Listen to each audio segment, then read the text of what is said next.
अगर आप पहले दो फेजेस को देखें और इसकी चर्चा काफी चल रही है कि वोटर टर्नआउट थोड़ा लो रहा है, कुछ स्टेट्स में 5-6% भी नीचे रहा है वोटर टर्नआउट, तो 400 पार का आपका नारा है, 370 भारतीय जनता पार्टी, तो क्या गाड़ी पटरी पे है? कहीं ऐसा तो नहीं कि कुछ रेल पटरी से पटरी पे है जी। आप परिणाम के दिन देख लेना, 12:30 बजे के पहले एनडीए 400 पार कर जाएगी, मोदी जी फिर से प्रधानमंत्री होंगे।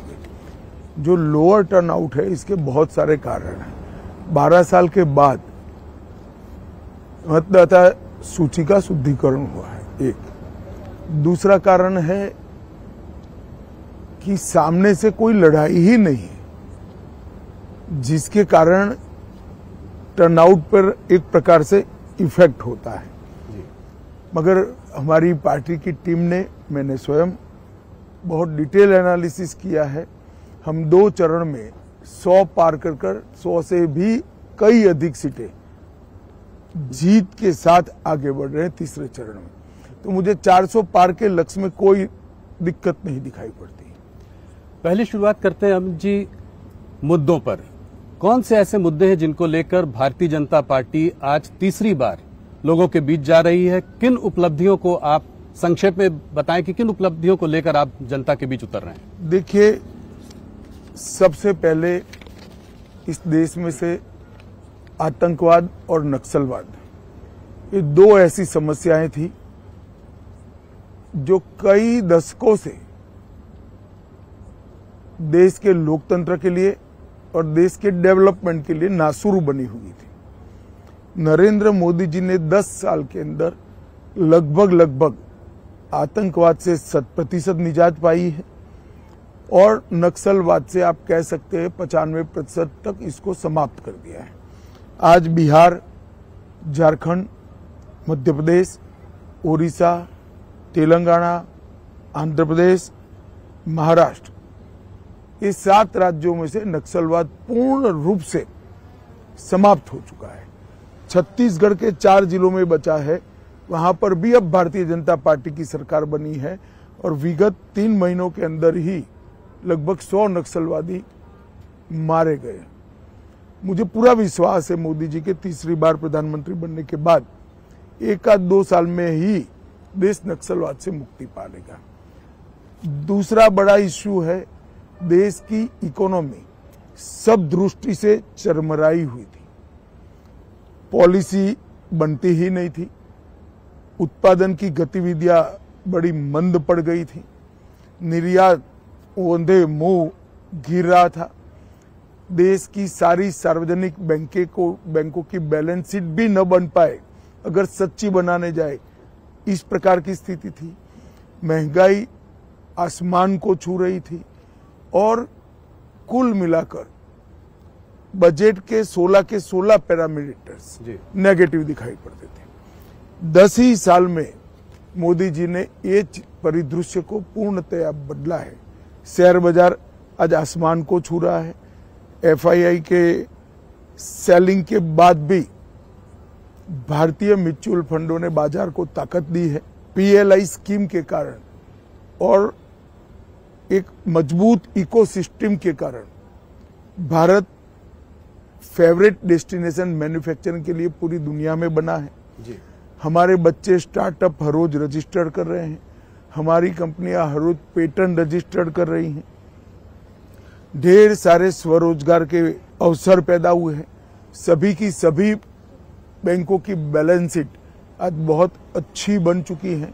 इंडस्ट्रियल ग्रोथ के जितने भी पैरामीटर्स हैं वो 25 साल के टॉप मोस्ट मार्किंग पर हैं।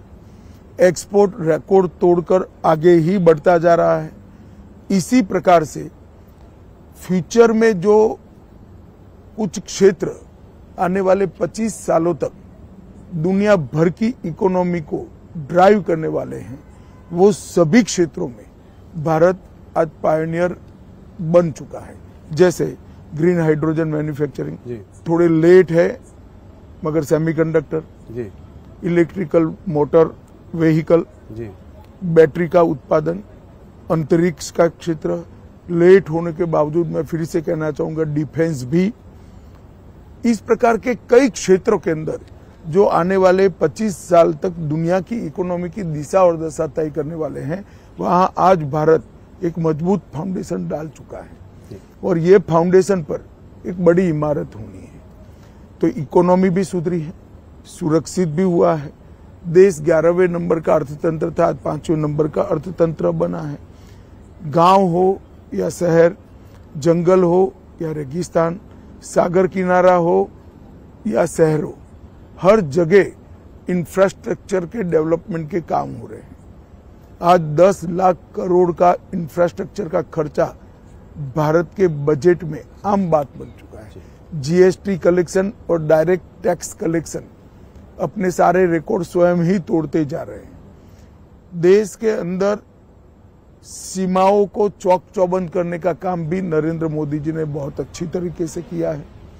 जनता में भारत का भविष्य उज्जवल है, इस प्रकार के विश्वास का निर्माण करने की नेतृत्व की जो जिम्मेदारी है, नरेंद्र मोदी जी को इसमें बहुत अच्छे तरीके से सफलता मिली है जी। आज पूरे 130 करोड़ लोग हम विश्व में सर्वप्रथम बन सकते हैं, ये आत्मविश्वास के साथ आगे बढ़ रहे हैं। हायर एजुकेशन हो, नई इकोनॉमी पॉलिसी हो, या फिर राम जन्मभूमि, धारा 370 हटाना, ट्रिपल तलाक समाप्त करना, यूसीसी हो, या देश के क्रिमिनल लॉ के अंदर आमूलचूल परिवर्तन करना हो, हर क्षेत्र के अंदर ये 10 साल स्वर्णिम अक्षरों से लिखे जाने वाले 10 साल। जनता भी ये फील कर रही है कि कोरोना जैसी महामारी को इतने अच्छे तरीके से लड़ा जा सका, वो केवल और केवल नरेंद्र मोदी जी का नेतृत्व है। आपकी आर्थिक और इकोनॉमिक पकड़ भी बहुत अच्छी है, आपने बहुत विस्तार से इसका जवाब दिया। मेरा एक सवाल है इससे रिलेटेड, जब ये कैंपेन की शुरुआत हुई थी पिछले कुछ महीनों से, सरकार इकोनॉमी की बात कर रही थी, डेवलपमेंट की बात कर रही थी, जो चीजें अभी आपने बताई इसकी बात करके जनता के बीच जा रही थी। पहले चरण के बाद ये देखा गया कि थोड़ा ये तुष्टीकरण की ओर मुड़ा, थोड़ा हिंदू मुसलमान हुआ। आप लोगों ने कांग्रेस के मैनिफेस्टो को अटैक किया और कहा, प्रधानमंत्री ने राजस्थान में एक रैली में कहा कि जो है कांग्रेस का मैनिफेस्टो में नक्सल, अर्बन नक्सल की महक है, इसमें माओइस्ट वो ख्याल दिखाई देता है। तो ये कहां से आया? देखिए, हमारा दायित्व है कि हमारे खिलाफ जो चुनाव लड़ रहे हैं इनकी मंशाओं को हम उजागर करें जी। आप मुझे बताइए, इस जमाने में कोई भी पॉलिटिकल पार्टी पर्सनल लॉस की बात कर सकती है क्या? क्या देश सरिया के आधार पर चलेगा? एक और हम हमारे घोषणा पत्र के अंदर, संकल्प पत्र के अंदर कह रहे हैं कि हम यूनिफॉर्म सिविल कोड लाएंगे। कांग्रेस कह रही है हम पर्सनल लॉ को प्रमोट करेंगे।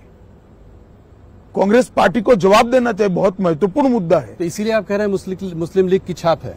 बिल्कुल मुस्लिम लीग की छाप। यही तर्क है कि मुस्लिम लीग की छाप। आप मुझे बताइए, वो कह रहे हैं कि देश के कॉन्ट्रैक्ट्स माइनॉरिटी को प्रायोरिटी देंगे। कॉन्ट्रैक्ट्स फर्स्ट लोएस्ट कौन है, पास्ट परफॉर्मेंस क्या है, काम करने की क्षमता है या नहीं है, इसके आधार पर निर्धारित होंगे या कॉन्ट्रैक्टर के धर्म के आधार पर निर्धारित? किस तरह से देश चलाना चाहते हैं? देश की जनता को इसको सोचना पड़ेगा।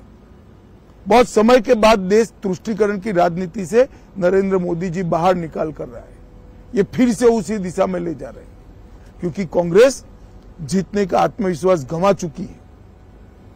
प्रधानमंत्री जी ने उस रैली में यह भी कहा कि सबकी जमा पूंजी को चेक करके वेल्थ को रिडिस्ट्रीब्यूट किया जाएगा और वेल्थ रिडिस्ट्रीब्यूट करके मुसलमानों और घुसपैठियों को दिया जाएगा। ये कहां से आता है? ये वहां से आता है, देश के प्रधानमंत्री, तत्कालीन प्रधानमंत्री मनमोहन सिंह का बयान है, बड़ा प्रसिद्ध बयान था जी, कि इस देश के संसाधनों पर सबसे पहला अधिकार माइनॉरिटी का और माइनॉरिटी में भी मुसलमानों का है जी। अब जब वेल्थ डिस्ट्रीब्यूट करने की बात आती है तो संसाधन से ही होगी जी। सरकार उसको लोगों की संपत्ति को लेकर डिस्ट्रीब्यूट करेगी। तो और मैं कहता हूं कि अगर ये सच नहीं है तो कांग्रेस पार्टी बताए इसका मतलब क्या है?